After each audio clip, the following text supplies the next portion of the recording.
there! Today, we're diving into the world of cryptocurrency futures trading.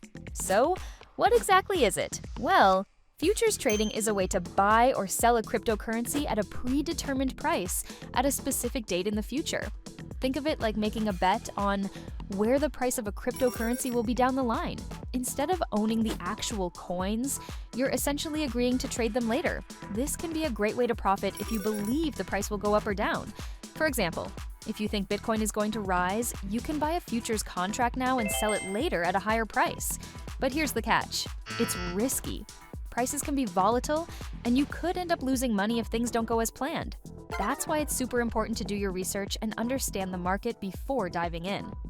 Also, keep in mind that futures trading usually involves leverage, which means you can trade with borrowed funds.